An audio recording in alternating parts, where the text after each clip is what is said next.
Saudara, Anda kembali bersama kami. Informasi selanjutnya, Gereja Paroki Hati Kudus, Banda Aceh menggelar Misa Malam Natal 2024 yang berlangsung dengan khidmat. Sebelum pelaksanaan ibadah Misa Malam Natal, tim penjinak bom Polda Aceh melakukan sterilisasi guna memberikan rasa aman bagi umat Kristiani yang merayakan Malam Natal.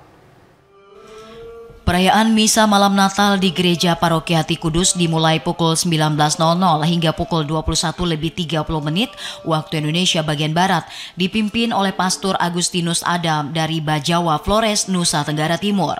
Wakil Ketua Pelaksana Dewan Pastoral Paroki Hati Kudus Kota Banda Aceh, Baron Horizon Pandiangan mengatakan, Bethlehem merupakan simbol kedekatan Allah kepada manusia dengan cara yang sangat rendah hati dan penuh cinta. Melalui kota kecil inilah para gembala yang dianggap rendah dalam masyarakat pada masa itu menjadi saksi pertama kelahiran Yesus. Baron juga mengatakan setelah perayaan Malam Natal pagi 25 Desember juga dilanjutkan Misa Fajar dan Natal Baptisan Anak, sekaligus ibadah bersama mengenang peristiwa 20 tahun tsunami pada 26 Desember silam.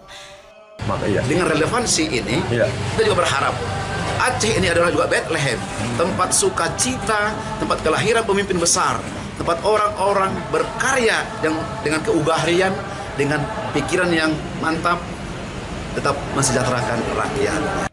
Sebelum perayaan Misa Malam Natal, tim penjinak bom Gegana Sabrimap Polda Aceh melakukan sterilisasi ke seluruh gereja di kawasan Simpang 5.